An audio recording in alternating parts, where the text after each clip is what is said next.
We've been taught that if we just had one more discipline, our life would finally work.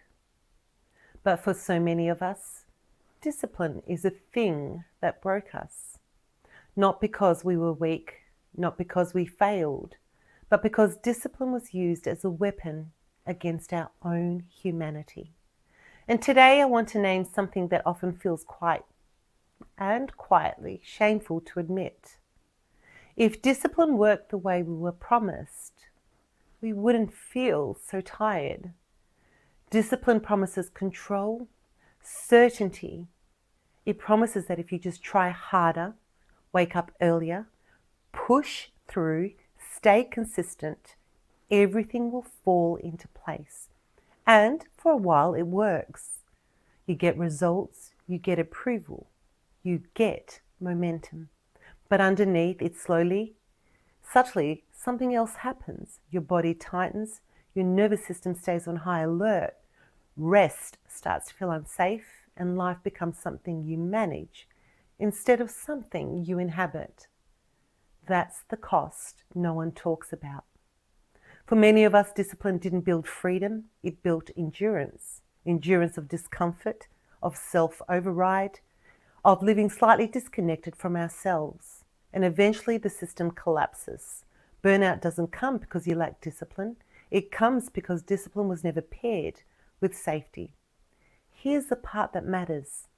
A nervous system that doesn't feel safe cannot sustain change.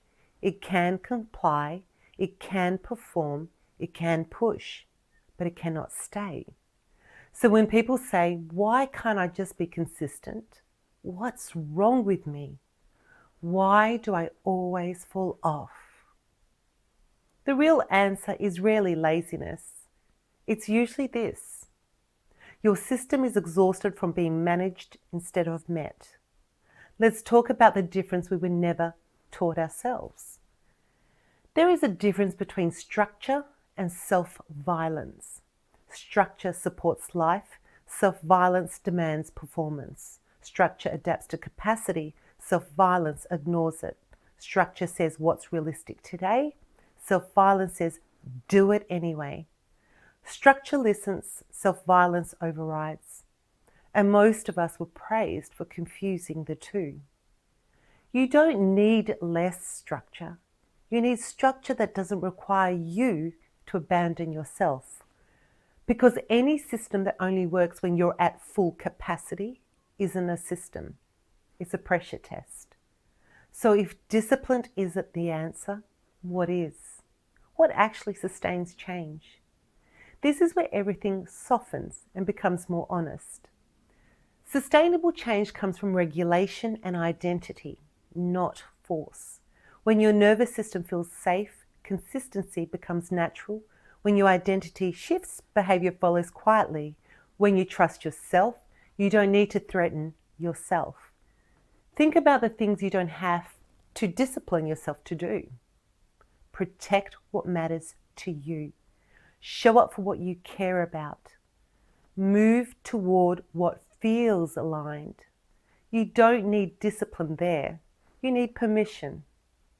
This is why so many of us don't need another plan.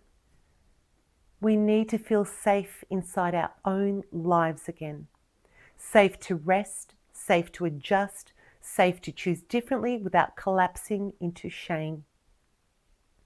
Because pressure creates short-term compliance, safety creates long-term embodiment. Here's a gentle reframe I want to offer you. What if the question isn't, how do I push myself to do more? What if the question is, what can I choose from capacity today? Capacity changes, seasons change, you change. And that doesn't mean you're failing. It means you're alive. Choosing from capacity isn't quitting, it's intelligence.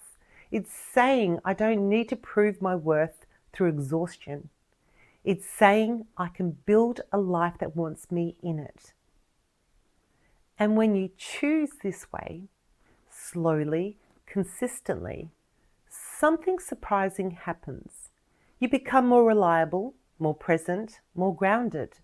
Not because you forced yourself, but because you stop fighting yourself. If this resonates, let this land. You don't need saving, you don't need fixing, and you don't need more discipline. You need a way of living that doesn't require self-abandonment to function. And that's not a failure of will, that's wisdom finally waking up. If you want to live in a way that honors your nervous system, your truth, and your capacity, not just your output, that's the work I care about. And it begins the moment you stop asking, what's wrong with me? And start asking, what actually supports me? That question changes everything.